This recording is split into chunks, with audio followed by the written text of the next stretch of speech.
This is White Centipede Noise Podcast. I'm Oscar Brummel, and today my guest is Max Klebanoff, a Canadian musician behind the noise project Death Kneel, and the drummer for the death metal band Tomb Mold. If you're hearing this, you're not accessing the episode through Patreon, and will only be getting the first part of the episode. In order to access full episodes of White Centipede Noise Podcast, you'll need to subscribe at patreon.com/White Centipede Noise. There you can also get access to WCN TV episodes, the Discord server, and a wide range of bonus noise content. All right, hello Max. Welcome to White Centipede Noise Podcast. Hey, thank you for having me. Appreciate you meeting me here, and we're going to talk about Death Kneel, as well as Tomb Mold. Cool. Sounds good. We say Kneel, right? Not Kneel? Yes. Okay. In Canada, we say Nell too. Okay. Just wasn't, never know. Of course. So Death Kneel is a solo noise project of yours. Been active for quite a few years now. Mm-hmm. I think this is the 10th year. 10th year, okay. Yeah. Cool. Nice. So 10th year, and it's evolved a lot. It's done a lot of really interesting things over the time. And, you know, you recently released a few shorter solo tapes, a couple of which I have hard copies of, and, you know, you sent me the files for them. So I've had a chance to listen to them all together, kind of in high fidelity. Mm-hmm. So these four recent tapes seem to be, and correct me if I'm wrong, but kind of a step in a new direction for the project compared to some of the earlier and previous releases that I've heard. Mm-hmm. What can you tell me about these four new recent tapes? I mean, I think Seneca Hill Haymaker, Agonizer, Burning Grip, and Soul Conditioning. Is that the correct chronological order? Yes, you got it. Yeah. There has been like a pretty strong change in the project. I think like starting maybe like 2017 sort of onward. A lot of the sort of tools I was using in the earlier stages were very like industrial focused. There was obviously noise elements in a lot of it, but it very quickly started to change. I think by the time I started to play more, I was playing more with people I would consider like contemporaries, not just like local gigs with people that don't really cross over. A lot of it had to do with sort of the tools I was using. I think around like 2017, I purchased like an Octotrack, which has basically since been my like main means of production, where it was kind of split for a while, like half and half. I worked a lot digitally as well, and since maybe like 2020 or 2021, after doing an LP in 2019, I basically swapped over completely from no digital to almost. At least like the production happens on the Octotrack.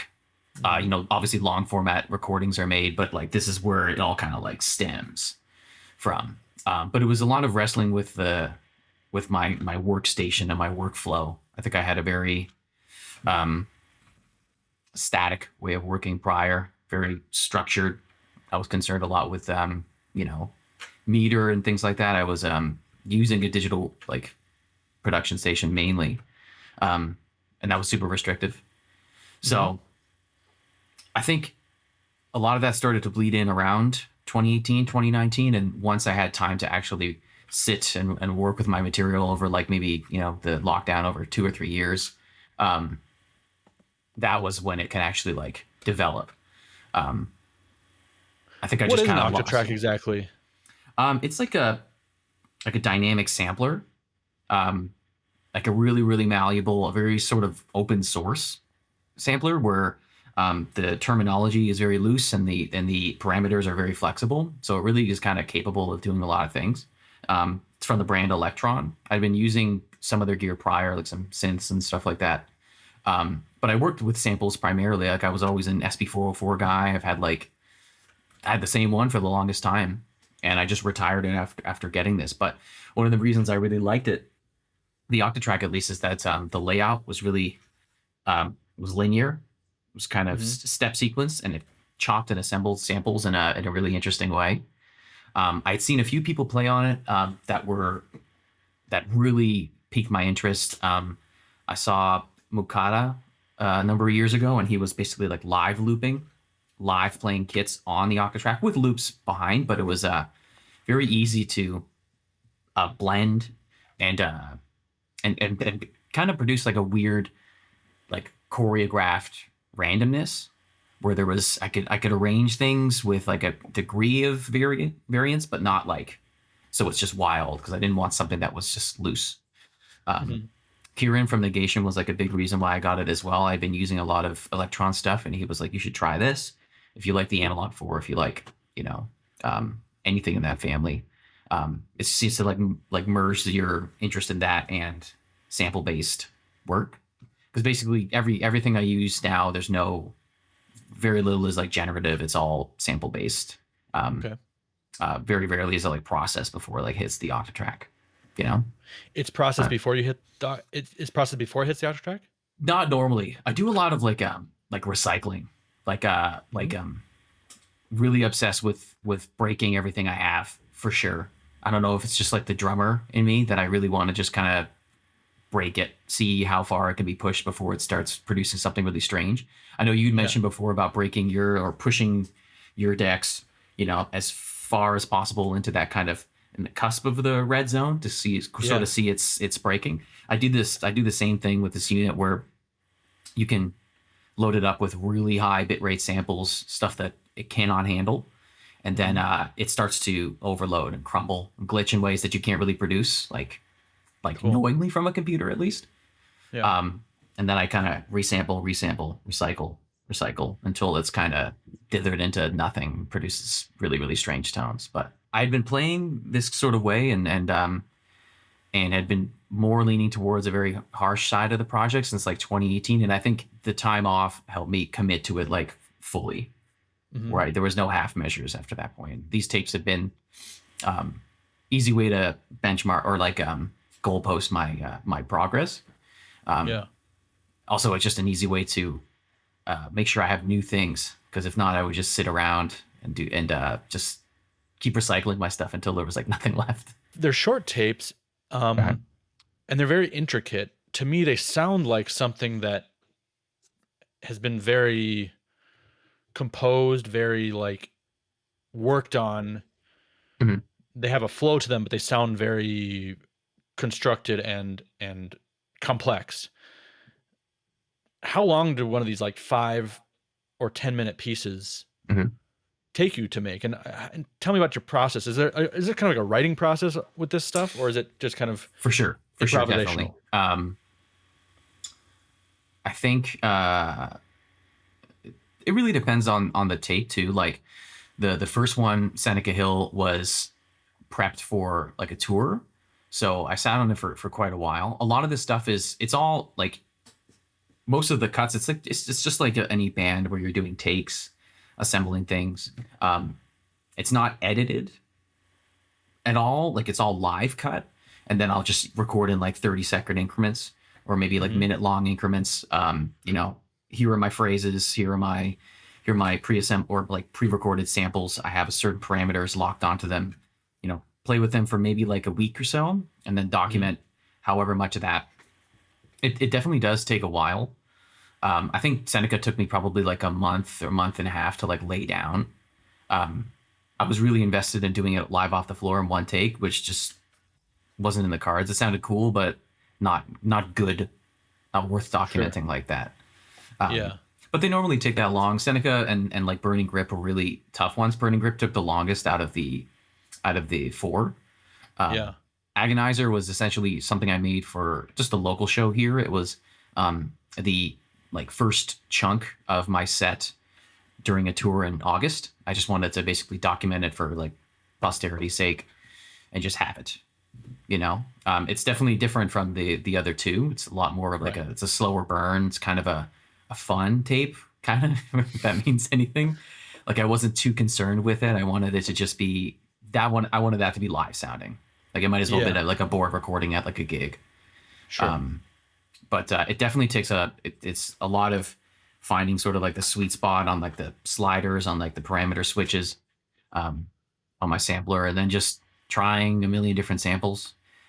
Usually if there's like a phrase that I've recorded that's being used, I'll have like 9 or 10 different versions of it, especially for Burning Grip. It's like all all percussion, all like percussion or just like impact sound. So it's like, here's a recording of me doing 6-note groupings on like a gong flat on the floor, and then here's the same gong but in 5-note groupings. Really kind of silly, but stuff that I really want to deconstruct a lot. But they do take a while. Burning Grip and Soul Conditioning were like a CD. They were intended to be issued all together, and it was for a label that like it probably was too harsh for. So I ended up kind of putting them out as two separate things, because they ended up kind of pairing nicely.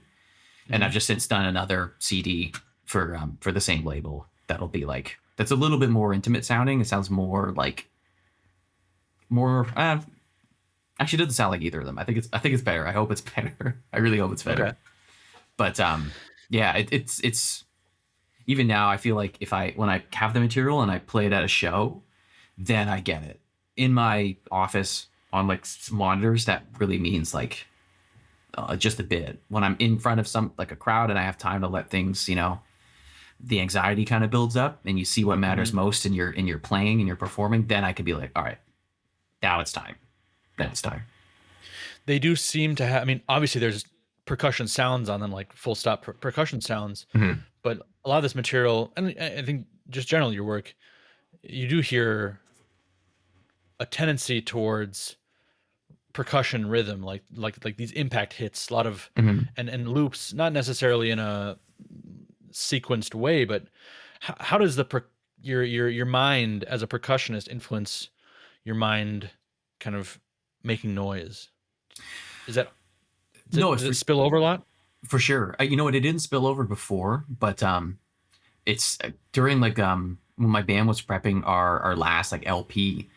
Leading to that, I had taken like drumming a lot more seriously. Prior to that, I was just content with where I was at in my playing. I think it worked effectively for the band and what we were doing, but we wanted to change things up. I really wanted to improve. I was always a big proponent of lessons and learning and expanding my like drum knowledge, but I was just like, it's lazy. You get set in your ways and you don't want to do stuff.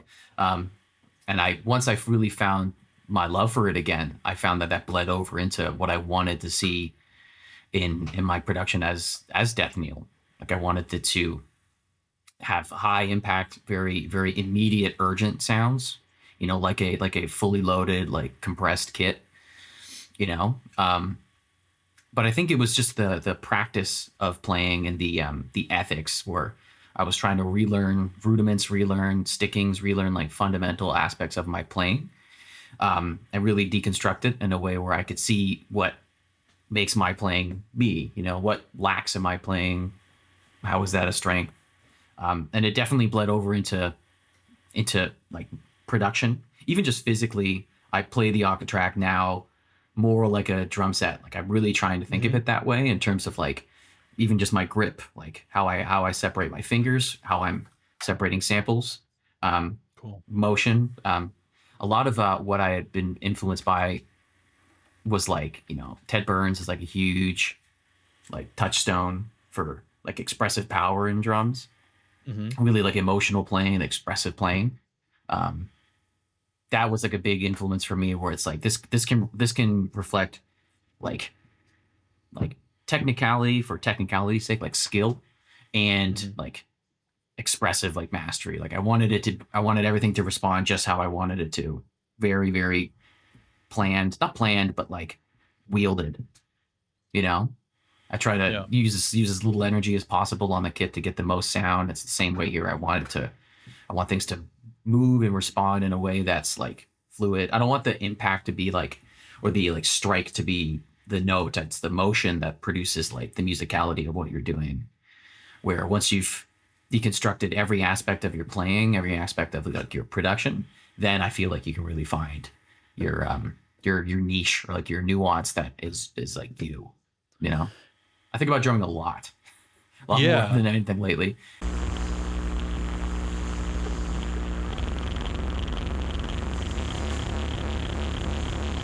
Divine Severance is an Australian label that releases a variety of different genres, including but not limited to harsh noise, power electronics, black metal, death metal, and more. Tapes soon to be released in the coming months.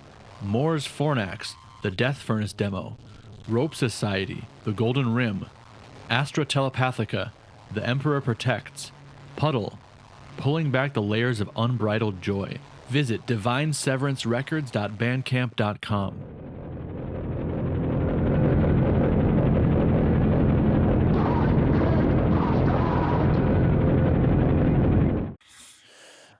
I mean, it seems like something that, I'm not a drummer at all, but it seems like something that when you get obsessed with it, it really can like kind of overtake your mind in some way. I mean, like just the systematic nature of it,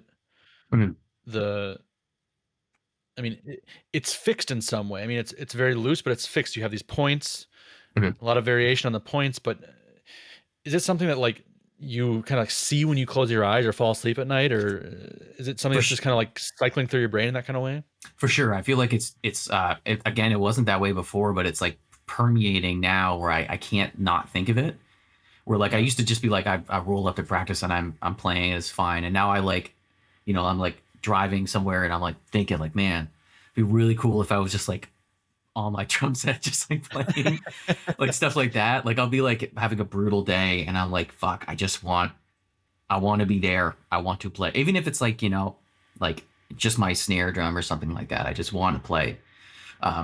Being able to work like with Death Kneel in that same sort of capacity also helps too. But I feel like drumming actually gives me like a creative boost where it's like an easy touchstone where I'm like, if I'm not feeling good, not feeling what I'm playing, it's like, oh, I'll watch like a Billy Cobham like clinic video and be like, what was that? What's that feel? Yeah. That's crazy. Let me go try to figure that out and fail. And then be like, well, I thought of something kind of cool in the meantime. That's something to go on, It's a really quick and like injection of motivation. I mean, as a drummer, is the nature of practicing or creating or expressing yourself different than like doing Death Kneel and working on an Octotrack, which to me strikes me as that takes another layer of like intellectualization of the technology to be able to work, whereas drumming, I mean, is also highly technical, but like in a more maybe physical or intuitive way. Yeah, maybe I think they maybe share like the same sort of conditioning where like in drumming and percussion, I find I want to just internalize what I'm doing in a way where I don't have to think or not don't have to think, but in that what I am thinking is easily translated to what I'm doing, like physically with my hands or my legs. Maybe I'm just trying to impose that on the Octotrack because it still is. It still gives me grief all the time. It is without a doubt like it's great. I think it's really hijacked my life in a way that I really like, where I always leave it on. If I'm baking dinner, I can just pop over, try something. I think of like a phrase in my head or a way that these can integrate, two samples can integrate and stutter between each other, the way things can pan together or whatever. And that I find is like, it's pervasive for sure. But maybe I think it is really just a conditioning where I don't want to think about what I'm doing. I want to speak what I'm saying and have it happen kind of effortlessly. And in a way where I'm not too precious about what I'm doing either. I just want it to be immediate, where I can capture what I'm thinking in that very second. And even if it's gone, I was able to do it then. And that's really what matters, Yeah. Do you feel comfortable enough with the hardware that it is that kind of like direct connection? For sure. It gets better every time. Every subsequent show, I'm like, oh, I think I understand it more. That being said, it's like ruthless in that I have like an older unit, and it just like wipes my shit all the time. Everything, just like no samples. Sorry, bye. And I'm like, just like a glitch all the time. And I don't run a backup. I don't care. I don't want to do it. I think me and Kieran from Negation were talking about this recently, where it's like I think you get the most out of this device when you when you turn it off, it's gone. Like nothing's there. Just don't be married to anything. Don't be so precious about what you do. I don't want to be poisoned by like sentimentality or anything like that. Like, oh, this was the perfect sample. Literally nothing is perfect. All the shit that I use and I've recorded is like painfully no-fi and really like I like shudder to tell people like what I've recorded and put on this sometimes because it's really dumb. Feels really stupid, but it's fun. I mean, I'm trying to enjoy what I'm doing and also, hopefully suffer for it like a little bit. Sometimes those kinds of failures are like kind of like divine intervention in the end, like just kind of clearing something, making you do something over. Yeah. Sometimes it's like it's going to be better. I mean, not always, but you have to accept that it is, and it often is, and it's kind of a nice feeling sometimes. Like, well, lost that entire thing I was working on. There's nothing I can do about it. Time to start again. I know Krumer was talking about that too, being like clean slate obsessed, where I'm just like, that is the way to go. Because I know a lot of people who are super, super involved in picking apart their work, which I really admire that attention to detail, but I do not have it in me. And the longer I sit with something, like actively working on it, there's no way I won't hate it in like no time for sure. And every time I've recorded something, like Burning Grip had like 2 iterations. Every time I'm like, this doesn't work. I'm just starting again. Like, don't even save the takes. Just do it again. I have it all. Maybe it'll be better. Maybe it'll be shittier. Maybe it's not worth it. What sorts of things do you hear in your stuff that like you hate? Or like when you what is something when you're working on it that you're like, oh, if you can be specific or identify like the kind of thing that you don't like to hear? That's tough. I hate hearing like especially now, I don't like hearing sounds that seem not seem digital, but just seem like not real. I find that I can if you were juxtaposing that with room recordings and things like that, like very live sound, I find that it sort of poisons it. And I'm not thinking of like having any sort of work be like pure or anything like that, but it kind of takes me out of it for sure. I think I can tell when I'm being long-winded for sure, where I'm lingering on things in a way that's like really dull and really not very engaging. Like it's again, I'll like record something and it'll have taken me a lot of time to achieve some sort of sound or some sort of recording, and I know in my head this sucks, it's fucking stupid, it's not good, but I spent time on it, I should do it, I should use it. And I know when you have that, but it's just sometimes that denial is like haunting. It's hard you to accept sometimes. Yeah. And I think accepting that sometimes you just do some fucking horrible shit is awesome. It's fun. It's funny for sure. At least I hope it's funny to me. It's funny to me for sure. I think it's a good point about these tapes, or something I've observed, is that there's so much happening in these short pieces and so many great moments, but you don't linger on things, and that's a really good quality. You let things happen once, or for just the right amount of time, or a little bit too short. Not too short, but like things are never overstaying their welcome. It's like it's always kind of going to the next thing before you've even had a chance to be like letting it define the piece or something like that. Like, you know what I mean? No, I like that. I think that's a really good instinct. I think there's plenty of people making like long format stuff that's really good. I just don't think I have that in me much anymore. I want something to be, short and concise, and I also always think about bands that play like fucking wicked long sets and just really pull the energy out of a room. And it really is best to leave people wanting more. Like these, more than ever, these tapes are just like a preamble to something where it's like, 4 tapes together, it ends up being like a full length. At some point I'll put out a CD that reflects the techniques in like all of these, where it's like, stops in the travel plan that arrives, at some sort of final product, or at least hopefully should better than all of them combined, I would hope.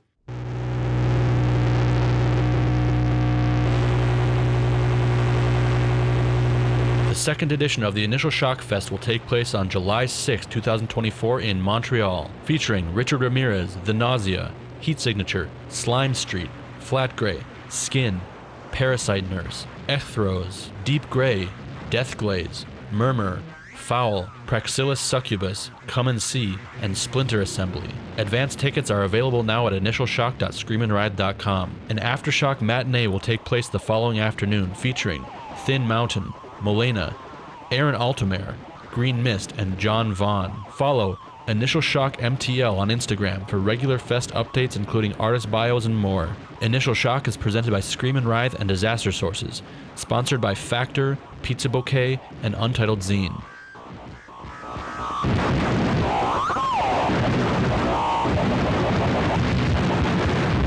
Jeff German has also mentioned, I think, a number of times in interviews that like he's a percussionist or drummer, and he feels that a lot of people who drummed become noise musicians or experimental musicians. Is that something you think is generally true, or has some sort of correlation, direct?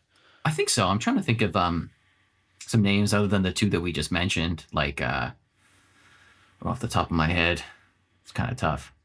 I do think that's true though. I think drummers are less concerned with like melody and, you know, certain tonalities, so they'll probably gravitate towards something like this. I think of course, when I need to think of good drummers that are also noise artists, I can't think of them. I can't think of that many. I mean, I think I can think of a couple, but I mean, it's just I stumbled across an interview where he mentioned that randomly like a few days ago, and he's pretty adamant about it, and I think there's probably something to it. I mean, I feel like it's for sure. Maybe I was in denial before, but the drumming is for sure influenced what I do, and now it's like inseparable. Even not just in like drumming itself, but like ethics and stuff like that. Like between people like I think more about like Jack DeJohnette or like Han Bennig or like Bill Bruford when I'm like making Death Kneel tunes than I am thinking about like, man, like Abandoned Telephone Wire. Or Telephone Wire is like the fucking best. I want to do something site specific like that. I'm more just like, man, this really cool octoband solo that Bill Bruford did. I wonder if I can do that with, I don't know, like I don't know, the sound of like a cardboard box resonating, you know, something kind of silly where it's like it's just tests, figure out what works. But is that what you mean by the ethics? You mean like the ethics of like drum technique? Yeah, for sure.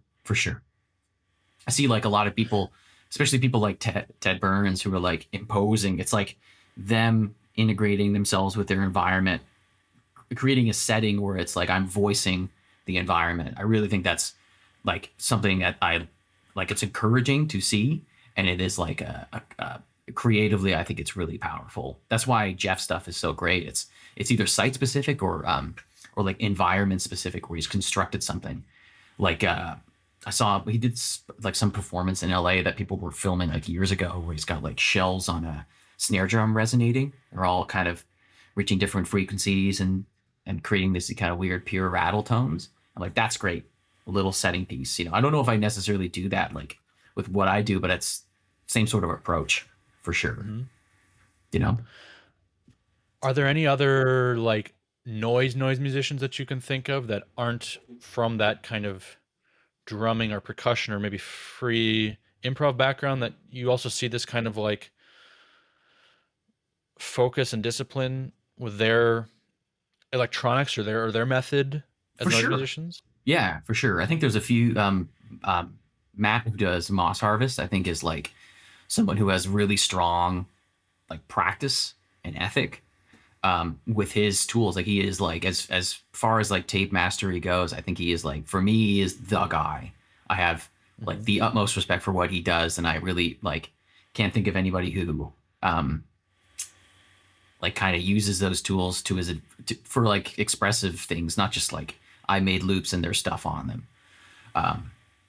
He's like easily seeing what he does, and not just his practice too, but the tools themselves, where he's augmented them in a way where it's specific to his style, not just a modification for the sake of it.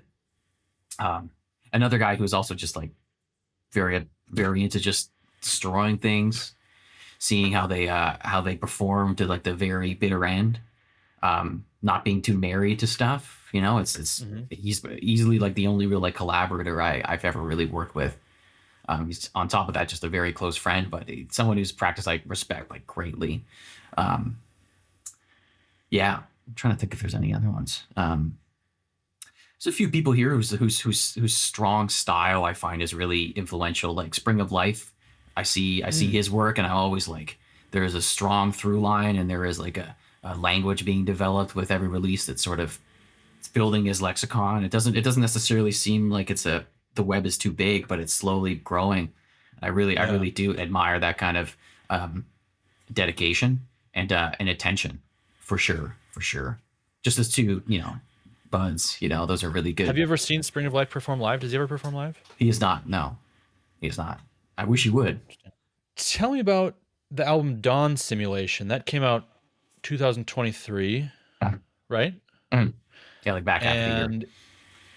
Right. Towards the end of last year, and is kind of the most recent album of the project. Tell me how that fits into your kind of progression and timeline in terms of what you're doing now and what came beforehand. I think Dawn kind of started post like a European tour that I had done for an LP for On Total Black called Adaptive Emotional Use, which was definitely like a big step in terms of like harshness and like sound, like overall kind of like patina sound wise. It was a lot of really strong biometric sounds. At that sort of point, I had become really obsessed with binaural audio, really close micro sounds, like really detailed things that you really couldn't identify. I was just really learning the terminology and learning what I could do with sound like that on adaptive, where I was really imposing a lot of old melodic tendencies and linear structure. And it ended up, I still am happy with it, but I definitely can see like, it's like red. I'm assembling things in order, and it's very, very, very, very simple in a structure, which makes it easy to follow, which is cool. But I think during several years off, I was very, very adamant to figure out how I could fully transition into a much more serious binaural realm, like really strong, intimate sounds, very, very immersive, and just refine that. I had done a track for a book that came out on Chondritic by Lee Landy, who does Oil Thief. And that was sort of like a soft attempt at like experimenting with how I'm recording things. Like I had at that point just committed to like some ASMR gear, like some 3DO binaural microphones. So I was really experimenting with what you could get out of instruments like that. And started really working with like reamping live sound to kind of channel a room element, really make things as immersive as I can get. And Dawn was hopefully like a pretty strong step for me into committing to that kind of realm. It still is pretty simplified compared to the tapes for sure, but it was all produced, pretty much all off the floor. And it was I wanted to create something that I could never play again, that just kind of snapshotted a development of what I had. But it was really a lot of really strong biological sounds. I wanted it to be really, really intimate, really close. I think that's what I strive for in a lot of stuff now. I want it to feel like it's there with you, immersive, intimate, that kind of thing. It was probably not as intimate as like the tapes, to be honest, but it ended up being sort of a nice preamble to the tapes. There is a big gap between the CD and the tapes because Seneca came out like late August last year, and Dawn Simulation was like finished for the most part in the summer before. So, and it had been like a year of working on it in various different stages.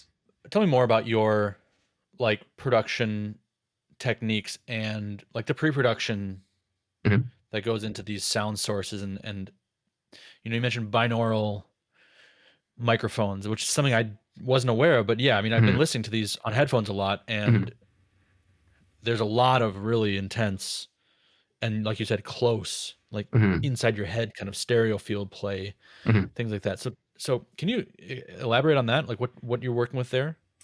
I use I think after Dawn, I had been using like recording things and then processing them like live off the floor or something like that. I really was trying to not use a lot of gear, but there was still stuff like happening. Since then, I've really tried to emphasize like raw recording as much as possible and really natural environment sounds, whether they're really strange, they're producing really strange dynamics or stuff like that. I said before, like no-fi, it's definitely really no-fi. Like it's kind of like pretty stupid. Like I've got 3 or 4 of these like really. If you'd like to continue this episode, you'll need to subscribe at patreon.com/White Centipede Noise. Once you do, you'll get access to the full version of this episode, as well as WCN TV episodes and a wide range of bonus noise content. In the full version, we further discuss Max's production techniques and intent behind Death Kneel, the visual art accompanying his releases, the evolution of tomb mold, and much more. Max also shared an exclusive Death Kneel live recording from August 2023, which premium subscribers can download now. White Centipede Noise Podcast is made possible entirely by Scene support. You can support by subscribing at patreon.com/White Centipede Noise.